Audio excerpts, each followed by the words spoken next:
സ്നേഹം, ദിവ്യസ്നേഹം, സ്നേഹം,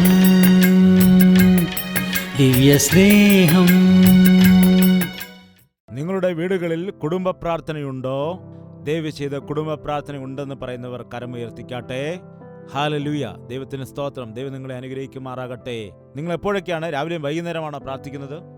ഓക്കെ. അനേകം ആളുകൾ കുടുംബ പ്രാർത്ഥനയെ ഉപേക്ഷയായി വിചാരിക്കുന്നുണ്ട്. ഇനിയും പലരും കരങ്ങൾ ഉയർത്തിയിട്ടില്ല. ഒരുപക്ഷെ നിങ്ങളുടെ വീട്ടിൽ മറ്റാരും തന്നെ സഹകരിക്കുന്നില്ല എങ്കിൽ നിങ്ങൾ തന്നെ ഇരുന്നിട്ട് പ്രാർത്ഥിക്കുക. നിങ്ങൾ പ്രാർത്ഥിക്കുമ്പോൾ മറ്റുള്ളവരും കൂടി വന്നിട്ട് പ്രാർത്ഥിക്കാനിടയാകും. നിങ്ങളുടെ ഭവനം ഒരു പ്രാർത്ഥന ആലയമാക്കി മാറ്റണം. നിന്റെ മക്കൾക്ക് മാത്രമല്ല അനുഗ്രഹമാകേണ്ടത്, നിന്റെ വീട്ടുകാർക്കും നിന്റെ ബന്ധുക്കൾക്കും ചുറ്റുപാടുമുള്ളവർക്ക് അനുഗ്രഹമായിട്ട് തീരേണ്ടത് ആവശ്യമാണ്. ലുദിയയുടെ ഹൃദയത്തെ ദൈവം തുറന്ന സമയത്ത്, അവൾ പ്രാർത്ഥിച്ചതായ സമയത്ത് അവൾ വീട്ടുകാരെ എല്ലാം രക്ഷിക്കപ്പെടുത്തുവാനിടയായി. ദൈവദാസന്മാരോട് നിർബന്ധിച്ചിട്ട് അവൾ തന്റെ വീട്ടിൽ പ്രാർത്ഥന വയ്ക്കുവാനിടയായി. പിന്നീട് ലുദിയയുടെ ഭവനത്തെക്കുറിച്ച് വചനത്തിൽ പറയുന്നു, അത് പ്രാർത്ഥനാ സ്ഥലമായിട്ട് മാറിപ്പോയി. അവളുടെ ഭവനം ഒരു സഭയായിട്ട് മാറി. നിന്റെ ഭവനം ദൈവത്തിന്റെ ആലയമാക്കി മാറ്റുവാൻ കർത്താവ് ആഗ്രഹിക്കുന്നു. നിങ്ങളുടെ മക്കളെ ദൈവത്തിന്റെ ദൂതന്മാരെ പോലെ ഒരുക്കിയെടുക്കുവാൻ ദൈവം ആഗ്രഹിക്കുന്നു. അതുകൊണ്ട് മാതാവേ, പിതാവേ, നിങ്ങൾ പ്രാർത്ഥിക്കുക. ദിനംതോറും നിങ്ങൾ പ്രാർത്ഥിക്കുമ്പോൾ നിങ്ങളുടെ കൊച്ചു കുഞ്ഞുങ്ങളും നിങ്ങളോടൊപ്പം ചേർന്ന് പ്രാർത്ഥിക്കും.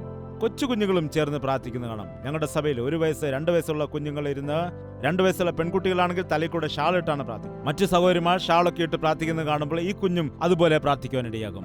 നമ്മുടെ കൊച്ചു കുഞ്ഞുങ്ങളും നമ്മെ കണ്ടുകൊണ്ട് അവർ പ്രാർത്ഥനയിൽ വളരേണ്ടത് ആവശ്യമാണ്. നിങ്ങളുടെ മക്കളുടെ പേര് പറഞ്ഞ് ദൈവസന്നിധിയിൽ പ്രാർത്ഥിക്കണം. ആരും അനുസരിക്കുന്നില്ല എങ്കിൽ, നിങ്ങൾ പറയുന്നത് കേൾക്കുന്നില്ല എങ്കിൽ, ആരെങ്കിലും മാനസാന്തരപ്പെടുന്നില്ല എന്ന് ഉദ്ദേശമുണ്ടെങ്കിൽ അവർക്ക് വേണ്ടി ഉപവസിച്ചുകൊണ്ട് ദൈവസന്നിധിയിൽ നിങ്ങൾ പ്രാർത്ഥിക്കുക. തീർച്ചയായും ദൈവം വിടുവിക്കുക തന്നെ ചെയ്യും. നിങ്ങളുടെ മക്കൾ ദൈവസന്നിധിയിൽ വലിയ ആളുകളായിരിക്കാൻ നിങ്ങൾ ആഗ്രഹിക്കുന്നുണ്ടോ, അതോ ഭൂമിയിൽ വലിയ ആളുകളായിരിക്കുവാനാണോ ആഗ്രഹിക്കുന്നത്? സെബദീ പുത്രന്മാർ ദൈവസന്നിധിയിൽ അവരെ കൂട്ടിക്കൊണ്ടുവന്ന സമയത്ത് കർത്താവിന് മുൻപിൽ നിർത്തിയിട്ട് എന്താണ് അവർ പ്രാർത്ഥിക്കുവാനിടയായത്? കർത്താവ്, ഇവർക്ക് MBBS സീറ്റ് ലഭിക്കണം, കർത്താവ് ലണ്ടനിലേക്കുള്ള വിസ ലഭിക്കണം എന്നാണോ കർത്താവിനോട് പ്രാർത്ഥിക്കുവാൻ അപേക്ഷിച്ചത്? ഒരാൾ MP ആകാനും ഒരാൾ MLA ആകാനും വേണ്ടിയാണോ പ്രാർത്ഥിപ്പിച്ചത്? എന്താണ് അവർ ചോദിച്ചത്? അറിയാവുന്ന ആളുകൾ പറയുക. യാക്കോബിനെയും യോഹന്നാനെയും അവരുടെ അമ്മ കർത്താവിന്റെ സന്നിധിയിൽ കൊണ്ടുവന്ന് നിർത്തിയിട്ട് എന്താണ് അപേക്ഷിച്ചത്? എൻ്റെ ഈ 2 മക്കളും നിന്റെ രാജ്യത്തിൽ ഒരുവൻ നിന്റെ വലതുഭാഗത്തും ഒരുവൻ നിന്റെ ഇടതുഭാഗത്തും ഇരിക്കുവാനിടയാകണം എന്നാണ് ചോദിച്ചത്. എന്താണ്? നിങ്ങൾക്ക് മനസ്സിലായോ? ഈ ലോകത്തിൽ ഇരിക്കുവാൻ വേണ്ടിയല്ല, സ്വർഗലോകത്തിൽ ദൈവത്തിന്റെ രാജ്യത്തിൽ നിന്റെ സിംഹാസനത്തിന്റെ ഇടതുവശത്ത് ഒരുവനും വലതുവശത്ത് ഒരുവനും ഇരിക്കണമെന്നാണ് ആ അമ്മ ആഗ്രഹിച്ചത്. എത്ര പേർക്ക് ഇങ്ങനെയുള്ള ആശയുണ്ട്?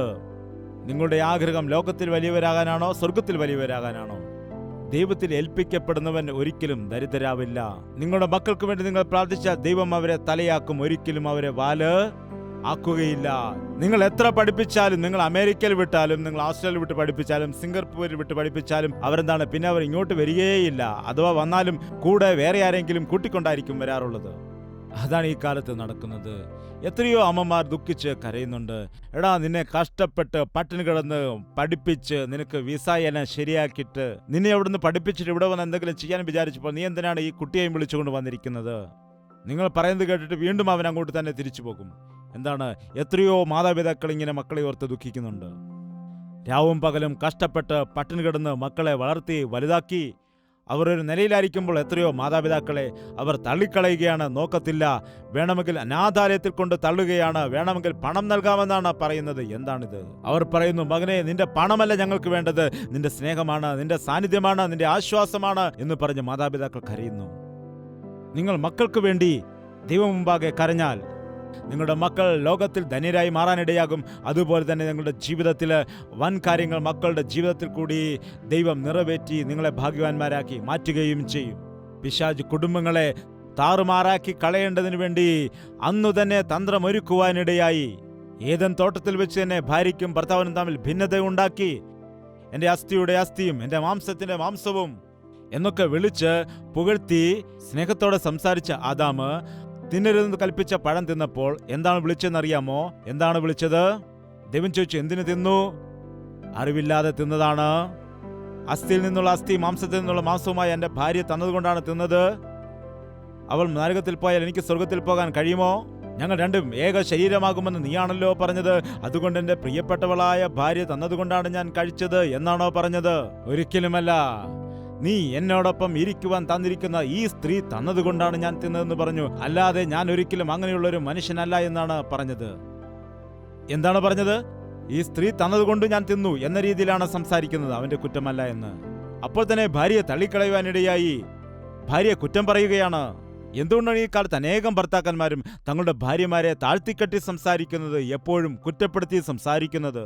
നമ്മുടെ ഭാരതത്തിൽ സ്ത്രീകളെ വിളിക്കുന്നത് പോലും അങ്ങനെയാണ്. ഡി, ആ, ഐ. അതെന്താണ്? ഭാര്യയെ ഓയ് ഓയ് എന്നൊക്കെ എന്തിനാണ് വിളിക്കുന്നത്? അന്ധന്മാരെ പോലെ. എന്നാൽ നമ്മുടെ അമേരിക്കയിലാണെങ്കിൽ എങ്ങനെയാണ് വിളിക്കുന്നത്? Honey, sweetie. നമ്മുടെ നാട്ടിൽ ഈ രീതിയിൽ, അവിടെ ചെന്നാൽ അതിനപ്പുറമുള്ള രീതിയാണ്. Honey, I can't live with you, I want to divorce you. My dear, I can't bear you, no I want divorce U.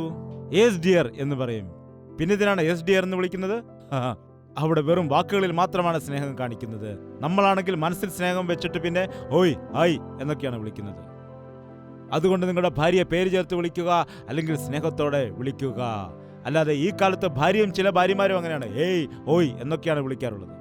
പണ്ടുകാലത്ത് സ്നേഹത്തോടുകൂടി ബഹുമാനത്തോടുകൂടി ചേട്ടാ എന്നായിരിക്കും ഭാര്യ ഭർത്താവിനെ വിളിച്ചുകൊണ്ടിരുന്നത്. വളരെ ബഹുമാനത്തോടുകൂടി സ്നേഹത്തോടുകൂടിയായിരിക്കും വിളിച്ചുകൊണ്ടിരിക്കുന്നത്. അത്രത്തോളം സ്നേഹവും ബഹുമാനവും എല്ലാം അവർ കാട്ടുമായിരുന്നു. നമുക്കറിയാം, ഭാരതത്തിൽ പതിവ്രതകളായിരുന്നു. അന്നത്തെ സ്ത്രീകളെ കുറിച്ച് പതിവ്രതകൾ എന്നായിരുന്നു പറഞ്ഞുകൊണ്ടിരുന്നത്. അതുകൊണ്ട് അറിയാവുന്നതാണ്. അതുകൊണ്ട് ഓവറായിട്ട് സ്നേഹിക്കണമെന്നല്ല, ഭർത്താവിനെ ബഹുമാനം കൊടുക്കേണ്ട രീതിയിൽ ബഹുമാനം കൊടുക്കുക. തക്കതായ തുണയെന്ന രീതിയിൽ ഹൃദയത്തോട് ചേർത്ത് നിർത്തുക. നിന്റെ ഭാര്യയെ ചേർത്ത് നിർത്തുക. നിന്റെ ഭാര്യ നിനക്ക് അടിമയല്ല, നീ നിന്റെ ഭാര്യയ്ക്ക് ദൈവവുമല്ല. നിങ്ങൾ രണ്ടുപേരും ഒരുപോലെയാണ് എന്ന സത്യം മനസ്സിലാക്കുക. നിന്റെ ഭാര്യയെ നിന്നോട് ചേർത്ത് നിർത്തുക. ഭർത്താവ് കുറ്റം ചെയ്താൽ നിന്റെയും കൂടെ കുറ്റമാണെന്ന് മനസ്സിലാക്കുക. നമുക്കറിയാം, അബീഗയിൽ ദാവീദിന്റെ അടുത്ത് ചെന്നിട്ട് തന്റെ ഭർത്താവായ നാബാലിന് വേണ്ടി ദാവീദിനോട് യാചിക്കുകയാണ്. ഭർത്താവിന്റെ കുറ്റം എന്റെ മേൽ വെക്കുക, അവൻ ദുസ്വഭാവമുള്ളവനാണ്, അവൻ കുറ്റം ചെയ്തത് എന്റെ മേൽ വെക്കുക എന്ന് പറഞ്ഞ് യാചിച്ചു. കണ്ടില്ലേ? അതാണ് പ്രാർത്ഥന. അല്ലാതെ ദൈവസന്നിധിയിൽ ചെന്നിട്ട് എൻ്റെ ഭർത്താവിനെ ദൈവമേ ഒരു പാഠം പഠിപ്പിക്കണമേ, അവൻ്റെ കാൽ ഒടിപ്പിക്കണമേ എന്ന് പ്രാർത്ഥിക്കുന്നതല്ല യഥാർത്ഥമായ പ്രാർത്ഥന. എൻ്റെ ഭർത്താവിനെ മാറ്റണമേ, എൻ്റെ ഭർത്താവിനോട് ക്ഷമിക്കണമേ, അദ്ദേഹം മദ്യത്തിൻ്റെ ലഹരിയിലാണ്, ബോധമില്ലാതിരിക്കുകയാണ്, എൻ്റെ ഭർത്താവിനോട് മനസ്സറിയണമേ, കരുണ കാട്ടണമേ, അദ്ദേഹത്തെ മാനസാന്തരപ്പെടുത്തണമേ എന്ന് പറഞ്ഞ് കണ്ണുനീരോടെ ദൈവസന്നിധിയിൽ പ്രാർത്ഥിക്കുന്നതാണ് യഥാർത്ഥ പ്രാർത്ഥന. എൻ്റെ പിതാവിൻ്റെ മാനസാന്തരത്തിന് വേണ്ടി എൻ്റെ മാതാവ് 12 വർഷം പ്രാർത്ഥിക്കുവാനിടയായി. 12 വർഷം. എത്ര നിന്ദിച്ചിട്ടും എത്ര ഉപദ്രവിച്ചിട്ടും അമ്മ പിണങ്ങിപ്പോകുവാനൊന്നും ഇടയായില്ല. കണ്ണുനീരോടെ ദൈവസന്നിധിയിൽ പ്രാർത്ഥിക്കുവാനിടയായി. നിന്റെ പിതാവ് മാനസാന്തരപ്പെടുമെന്ന് പറയുമ്പോൾ ഞാനത് കേട്ട് ചിരിക്കുമായിരുന്നു. എന്താണോ അമ്മ ഇങ്ങനെ? എന്നാൽ എൻ്റെ പിതാവ് മാനസാന്തരപ്പെടുവാൻ ഇടയായി, മാറുവാനിടയായി. മാനസാന്തരപ്പെട്ടിട്ട് എൻ്റെ അമ്മയുടെ കരം പിടിച്ചിട്ട് അമ്മയോട് ക്ഷമ ചോദിക്കുന്നത് ഞാൻ കാണുവാനിടയായി. എനിക്കത് കണ്ടപ്പോൾ അത്ഭുതം തോന്നാനിടയായി, അതിശയം തോന്നി. അത്രമാത്രം കോപിഷ്ഠനായ ഒരു മനുഷ്യനായിരുന്നു എൻ്റെ പിതാവ്. ആരെയും വകവയ്ക്കുകയില്ലായിരുന്നു. ഇപ്പോൾ ഒരു കൊച്ചുകുട്ടിയെ പോലെയായി മാനസാന്തരപ്പെട്ട് ദൈവത്തിൻ്റെ സ്നേഹത്താൽ നിറയപ്പെട്ട് അതിനുശേഷം അവർ വളരെ ഇണക്കുരുവികളെ പോലെ ജീവിതകാലം കഴിക്കുവാനിടയായി. നിന്റെ ഭർത്താവ് ദുഷ്ടനാണെന്ന് പറഞ്ഞുകൊണ്ട് അദ്ദേഹത്തെ ഉപേക്ഷിച്ചു കളഞ്ഞാൽ അയാളും നശിച്ചു പോകും, നിന്റെ ജീവിതവും നശിക്കും, നിന്റെ മക്കളുടെ ജീവിതവും നശിക്കും. നിന്റെ ഭർത്താവിന് വേണ്ടി നീ കണ്ണുനീരൊഴുക്കിയാൽ ഒരു പുതിയ വ്യക്തിയായിട്ട്, പുതിയ മനസ്സ് കൊടുത്ത് പുതിയൊരു വ്യക്തിയാക്കി മാറ്റിയെടുക്കുവാൻ യേശുവിന് കഴിയും. നമ്മുടെ കർത്താവ് വെറുതെ പറയുന്ന ദൈവമല്ല, അവന് പ്രവർത്തിച്ച് കാണിക്കുവാൻ കഴിയും. ഏതെങ്കിലും ജീവിതത്തിൽ അത്ഭുതം നടന്നുവെന്ന് പറയുന്നതായ ആളുകൾ ചെറിയൊരു തലവേദന മാറുമ്പോൾ, അല്ലെങ്കിൽ ഒരു വയറുവേദന മാറുമ്പോൾ, എന്തെങ്കിലും പനി മാറുന്നതായ സമയത്ത് വലിയൊരു അത്ഭുതം സംഭവിച്ചു എന്നൊക്കെ സാക്ഷ്യം പറയാറുണ്ട്. എന്നാൽ നാം ശ്രദ്ധിക്കുകയാണെങ്കിൽ ഒരു പാപിയുടെ മാനസാന്തരത്തെയാണ് ഏറ്റവും വലിയ അത്ഭുതമായിട്ട് ദൈവം കണക്കാക്കുന്നത്. ഒരു ദുഷ്ടൻ നല്ല വ്യക്തിയായിട്ട് മാറുന്നതല്ലേ വലിയ അത്ഭുതം.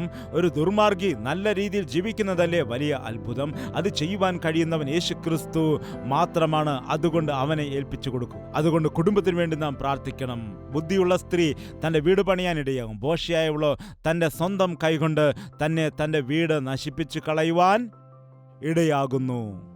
പുരുഷൻ എത്ര നല്ല വ്യക്തിയാണെങ്കിലും സ്ത്രീ ബോഷയാണെങ്കിൽ ആ കുടുംബം അനുഗ്രഹിക്കപ്പെടില്ല. എത്ര സമ്പാദിച്ചാലും ഒന്നും ബാക്കിയുണ്ടാവുകയില്ല. കുടുംബത്തിൽ സമാധാനവും സ്വസ്ഥതയും കാണുകയില്ല. കുഞ്ഞുങ്ങൾ അനുസരിക്കില്ല, മാതാപിതാക്കളെ ബഹുമാനിക്കില്ല, ജീവിതം നശിച്ചു പോകും.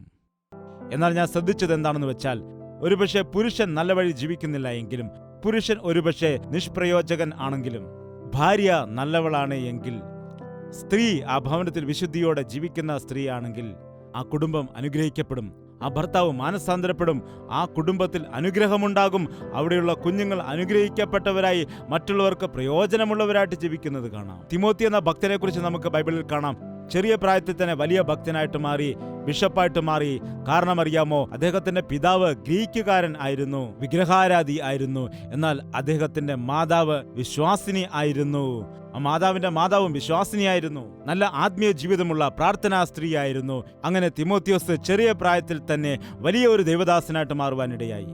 അതുകൊണ്ട് പ്രിയപ്പെട്ട സഹോദരിമാരെ, നിങ്ങളുടെ മേൽ എത്ര വലിയ ഉത്തരവാദിത്വം ഉണ്ടെന്ന് നിങ്ങൾക്ക് അറിയാമോ? നിങ്ങൾ പ്രാർത്ഥിച്ചാൽ നിങ്ങളുടെ മക്കൾ അനുഗ്രഹിക്കപ്പെടും. നിങ്ങളുടെ മക്കളുടെ മക്കളും അനുഗ്രഹിക്കപ്പെടും. നിങ്ങളുടെ കുടുംബം പണിയപ്പെടാനിടയാകും.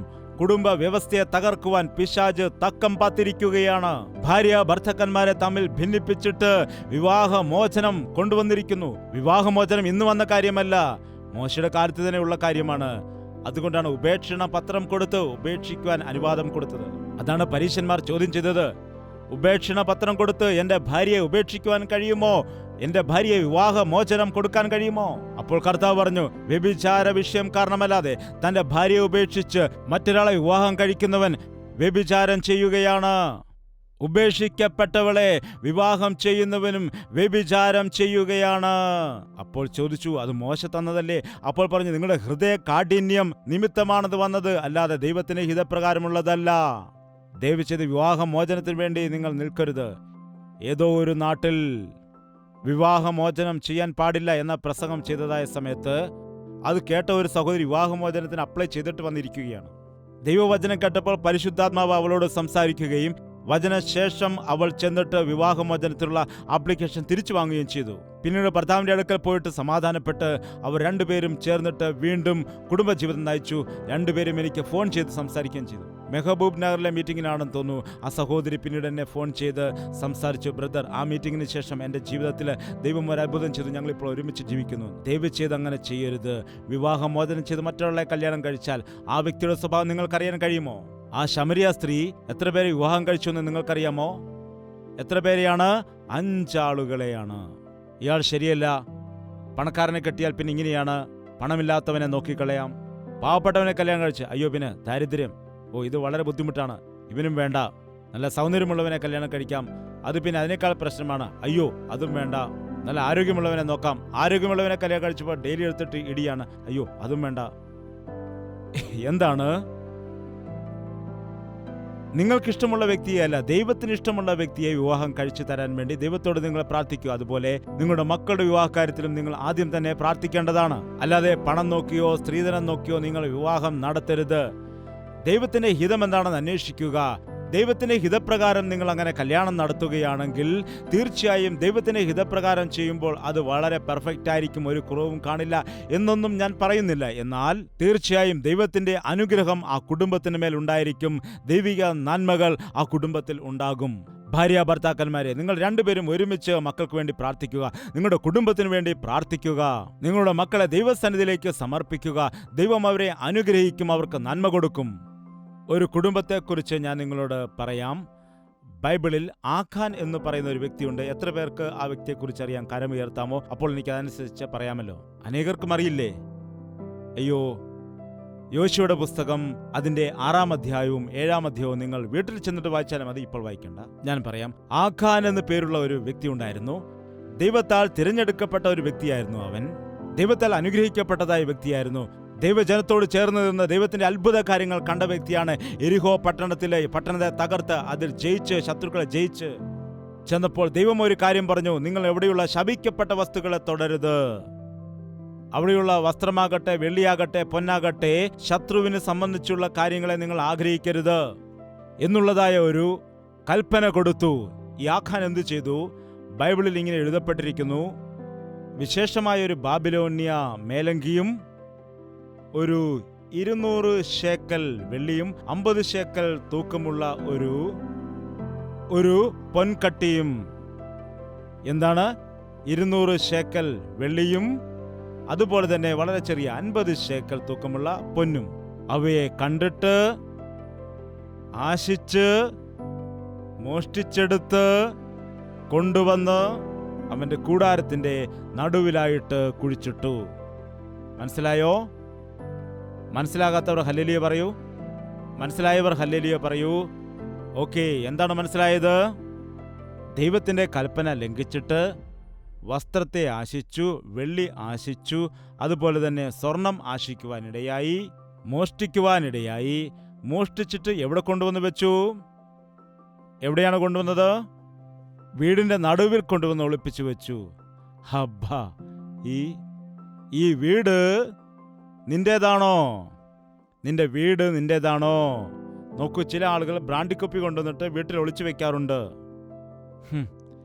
നിങ്ങളുടെ വീട്ടിൽ ചീട്ട് കളിക്കാറുണ്ട് കൂട്ടുകാരെ കൊണ്ടുവന്നിട്ട്. നിങ്ങളുടെ വീട്ടിൽ പാപകാര്യങ്ങൾക്ക് ഇടം കൊടുക്കാറുണ്ട്. അത് നിങ്ങൾക്ക് മാത്രമല്ല, നിങ്ങളുടെ വീടിനും അത് ശാപമാണ്. പ്ലീസ്, ദയവ് ചെയ്ത്, നിങ്ങളുടെ മക്കൾ കുഞ്ഞുങ്ങളാണ്, അവർക്ക് തിരിച്ചറിവില്ല, അവർക്ക് അറിവില്ല എന്നൊക്കെ പറഞ്ഞിട്ട് പാപം ചെയ്യുകയാണെങ്കിൽ, നിങ്ങളുടെ വീട്ടിൽ മോഷണവും വഞ്ചനയും നടത്തിയാൽ അയ്യോ, നിങ്ങൾക്ക് കഷ്ടം. പിതാവ് കാക്കേണ്ടവനാണ്, സംരക്ഷിക്കേണ്ടവനാണ്. മോഷണം മുതൽ കൊണ്ടുവന്നിട്ട് വീട്ടിൽ ഒളിപ്പിച്ചു വെച്ചു. വീട്ടിൽ കൊണ്ടുവയ്ക്കുമ്പോൾ അത് വീട്ടുകാരിക്ക് അറിയാമോ ഇല്ലയോ? വീട്ടുകാരിക്ക് അറിയാമോ ഇല്ലയോ? വീടിന് നടുക്കായതുകൊണ്ട് തീർച്ചയായും അറിയാൻ വഴിയുണ്ട്. അപ്പോൾ പിന്നെ എന്താണ് പറഞ്ഞതെന്നറിയില്ല. വേണ്ട എന്ന് പറഞ്ഞിരിക്കാമോ? അല്ലെങ്കിൽ സാരമില്ല, ഇരിക്കട്ടെ, വീട്ടിൽ മോന്റെ കല്യാണം വരികയല്ലേ, മോളുടെ കല്യാണം വരികയല്ലേ എന്ന് പറഞ്ഞ് എന്താണെന്നറിയില്ല, രണ്ടുപേരും ഒരുമിച്ചിട്ട് അത് ചെയ്തു. അവസാനം എത്ര വലിയ ശാപം വന്നു. ആഖാൻ ചെയ്തതായ ചെറിയ പാപം കാരണം 36 കുടുംബങ്ങൾ കണ്ണുനീരൊഴുക്കി. യുദ്ധത്തിന് പോയി 36 പേർ മരിച്ചു. ദൈവം പറഞ്ഞു, നിങ്ങളുടെ കൂടെ ശപിക്കപ്പെട്ടവനുള്ളത് കൊണ്ട് ഞാൻ നിങ്ങളുടെ കൂടെ വരില്ല എന്ന്. എന്റെ കുടുംബത്തിലേക്ക് വരണമേ ദൈവമേ, നിന്റെ വീട്ടിൽ ശപിക്കപ്പെട്ടതുള്ളത് കൊണ്ട് ഞാൻ വീട്ടിലേക്ക് വരില്ല. എന്റെ കുടുംബത്തെ അനുഗ്രഹിക്കണമേ കർത്താവേ. നിന്നിൽ ശപിക്കപ്പെട്ടതായതുള്ളത് കൊണ്ട് ഞാൻ നിന്നെ അനുഗ്രഹിക്കുകയില്ല. ഞങ്ങളുടെ മക്കളെ അനുഗ്രഹിക്കണമേ. നിന്റെ ജീവിതം ശരിയല്ലാത്തത് കൊണ്ട് നിന്റെ മക്കൾ അനുഗ്രഹിക്കപ്പെടില്ല. ദയവ് ചെയ്ത് ശ്രദ്ധിക്കുക. പിതാവ് ചെയ്യുന്ന പാപത്തിന്റെ പരിണത ഫലം എത്രമാത്രം മക്കളിലേക്ക് വരുമെന്നറിഞ്ഞുകൊണ്ട് നിങ്ങൾ തീർച്ചയായും പിതാക്കന്മാരെ ഭയപ്പെടുക. ദൈവത്തെ അനുസരിക്കുക. നിങ്ങളുടെ പാപത്തിന്റെ ഫലം നിങ്ങളുടെ മക്കളിലേക്ക് വരുന്നതിന് മുൻപ് തന്നെ നിങ്ങൾ ദൈവസന്നിധിയിൽ ഏറ്റുപറഞ്ഞ നിങ്ങളുടെ പാപങ്ങളെ ഉപേക്ഷിക്കുക. അമ്മമാരെ, നിങ്ങളുടെ ദോഷത്തിന്റെ ഫലം മക്കളിലേക്ക് വരുന്നതിന് മുൻപേ, നിങ്ങളുടെ പാപങ്ങൾ നിങ്ങളുടെ മക്കളുടെ മേൽ വരുന്നതിന് മുൻപ് തന്നെ, നിങ്ങളുടെ ശാപം നിങ്ങളുടെ മക്കൾക്ക് ശാപമായി തീരുന്നതിന് മുൻപ് തന്നെ കർത്താവിന്റെ സന്നിധിയിൽ വന്ന് പശ്ചാത്താപിച്ച് ഏറ്റുപറയുക. എൻ്റെ വിവാഹം കഴിഞ്ഞ ആദ്യ നാളുകളിൽ ഞങ്ങളെ ദൈവം ഒരു ഗ്രാമത്തിൽ സുവിശേഷ വേല ചെയ്യാൻ വേണ്ടി അയച്ചു. വിവാഹത്തിന്റെ 15ാമത്തെ ദിവസം ഒരു ഗ്രാമത്തിൽ പോയി ദൈവവേല ആരംഭിച്ചു. ദൈവം എന്തുകൊണ്ടാണ് ഞങ്ങളെ അങ്ങോട്ട് അയച്ചത് എന്ന് ഞങ്ങൾക്ക് ഒന്നും മനസ്സിലായില്ല. എന്നാൽ ഞങ്ങൾ അവിടെ ഗ്രാമത്തിലേക്ക് ചെല്ലുവാൻ ഇടയായി. അവിടെ ചെന്നപ്പോൾ താമസിക്കാൻ ഞങ്ങൾക്ക് വീടില്ല. അവിടെ അടഞ്ഞുകിടക്കുന്ന ഒരു വീടുണ്ട്. അവിടെ പിശാചിന്റെ ബാധയുണ്ടെന്ന് പറഞ്ഞു. കുഴപ്പമില്ല എന്ന് പറഞ്ഞിട്ട് ആ ഭവനത്തിൽ ഞങ്ങൾ താമസിക്കുകയും അവിടെ പ്രാർത്ഥിച്ച് ദൈവഭവനമാക്കി മാറ്റി. അങ്ങനെ ആ വീട്ടിൽ ദൈവത്തിന്റെ വേല ആരംഭിച്ചു. 25 രൂപയ്ക്ക്. അവിടെ ഞങ്ങൾക്ക് സ്വന്തം വീടുണ്ട് കാക്കനാടിൽ. ഞങ്ങൾ നല്ല സുഖ സൗകര്യങ്ങളോട് ജീവിച്ച വ്യക്തികളാണ്. എൻ്റെ ഭാര്യയുടെ വീട്ടുകാർക്കും സ്വന്തം വീടും എല്ലാ സൗകര്യങ്ങളുമുണ്ട്. എന്നാൽ ദൈവം ഞങ്ങളെ അയച്ചതുകൊണ്ടാണ് ഞങ്ങൾ അവിടേക്ക് പോകാനിടയായത്. ഒരു ദിവസം എൻ്റെ ഭാര്യ ഈ കുടിലിൽ ആഹാരം പാകം ചെയ്ത സമയത്ത് ഒരുപാട് പുകയുണ്ടാകുവാനിടയായി. ഞാൻ നോക്കിയപ്പോൾ പറയുകയാണ്, എനിക്ക് ഈ ഗ്യാസ് സ്റ്റവ് മാത്രമേ കത്തിക്കാൻ അറിയൂ, ഇങ്ങനെ അടുപ്പ് കത്തിക്കുവാൻ അറിയില്ല. ഞാൻ ചെയ്ത് നോക്കിയപ്പോൾ അവിടെ വിറകും കുറെ പുല്ലും കരിയിലയും ഒക്കെ വെച്ചിട്ട് കുറച്ച് മണ്ണെണ്ണയും ഒഴിച്ചിട്ട് തീ കൊടുത്തു. അത് കുറച്ചു നേരം കത്തിയിട്ട് വീണ്ടും അണഞ്ഞുപോയി. എന്താണ് അങ്ങനെ? ഞാൻ അവിടെ ഈ നീലഗിരി മലയുടെ സ്ഥലത്ത് 2 വർഷത്തോളം ആദിവാസികളുടെ ഇടയിൽ ദൈവവേല ചെയ്തു. ഈ 2 വർഷവും ഇങ്ങനെ അടുപ്പ് ഞങ്ങൾ കത്തിച്ചിട്ടാണ് ആഹാരമൊക്കെ പാകം ചെയ്തത്. ഇപ്പോഴാണെങ്കിൽ കുഴപ്പമില്ല, എന്ന് പറഞ്ഞ് ഗ്യാസ് കത്തിച്ചാൽ ഉടൻ തീ വരും. അതുകൊണ്ട് എനിക്ക് അനുഭവമുള്ളത് കൊണ്ട് ഞാൻ പറഞ്ഞു, ഇങ്ങനെയല്ല തീ കത്തിക്കേണ്ടത്. ഒരു വിറക് 2 വിറകെടുത്തിട്ട് ചെറിയ വിറക് കൊള്ളി വെച്ചിട്ട് പതിയെ തീ കത്തിക്കേണ്ടതാണ്. അങ്ങനെ പതിയെ തീ കത്തുന്നതായ സമയത്ത് അങ്ങനെ ഊതുമ്പോൾ അത് വീണ്ടും ആളിക്കത്തും. അങ്ങനെ തീ പിടിച്ചതിന് ശേഷം അത് നല്ലവണ്ണം ആളിക്കത്തുവാനിടയാകും. പിന്നെ ഗ്യാസിനേക്കാൾ നല്ല രീതിയിൽ കത്താനിടയാകും.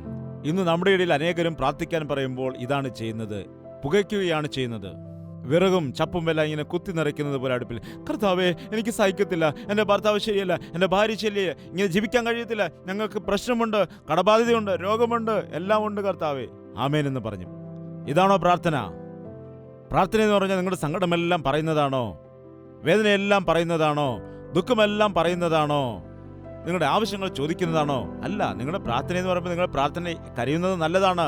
നിങ്ങൾ കരയുമ്പോൾ പ്രാർത്ഥനയ്ക്ക് ശക്തി കിട്ടും. കരയണം. എന്നാൽ ഹന്ന കരഞ്ഞുകൊണ്ടാണ് പോയത്. കണ്ണുനീരൊഴുക്കിക്കൊണ്ടാണ് പ്രാർത്ഥിച്ചത്. വിങ്ങി വിങ്ങി കരയുവാനിടയായി. പുരോഹിതൻ വിചാരിച്ചു ഇവൾ മദ്യപിച്ചിട്ടാണെന്ന്. സഹോദരി, നീ എന്താണ് മദ്യപിച്ചിട്ടാണോ വന്നത് എന്ന് ചോദിച്ചപ്പോൾ പറയുകയാണ്, അല്ല യജമാനനെ, ഞാൻ മദ്യവും വീഞ്ഞും കുടിച്ചിട്ടില്ല, എനിക്ക് കുഞ്ഞുങ്ങളില്ല. ആ സങ്കടത്തോടു കൂടിയാണ്, ആ വിഷമം കൊണ്ടാണ് ഞാൻ കരയുന്നതെന്ന് പറഞ്ഞു. എൻ്റെ വീട്ടിൽ എനിക്ക് അപമാനവും നിന്ദയുമാണ്. എന്നെ സഹായിക്കുവാൻ ആരുമില്ല, എന്നെ ബലപ്പെടുത്തുവാൻ ആരുമില്ല. എൻ്റെ സങ്കടമെല്ലാം ഞാൻ ദൈവസന്നിധിയിൽ പകരുകയാണ് എന്നാണ് പറഞ്ഞത്. ദൈവം ആ പുരോഹിതനിൽ കൂടി അരുളി ചെയ്തു, അടുത്ത വർഷം ഈ സമയത്ത് നിന്റെ കയ്യിലൊരു കുഞ്ഞുണ്ടായിരിക്കും, പോകുക എന്ന് പറഞ്ഞു. എൻ്റെ കുഞ്ഞിനെ ദൈവത്തിന് വേണ്ടി സമർപ്പിക്കുന്നു എന്നവൾ തീരുമാനമെടുത്തു. അവളെ ദൈവം അനുഗ്രഹിച്ചു. വചനത്തിൽ പറയുന്നു, അന്നു മുതൽ അവളുടെ മുഖം പിന്നെ വാടിയതുമില്ല എന്ന്. അവൾ സന്തോഷത്തോടെ ഇരിക്കുന്നുവെന്ന്. അന്നുവരെ അവൾ ആഹാരം പോലും ശരിക്ക് കഴിച്ചിരുന്നില്ല.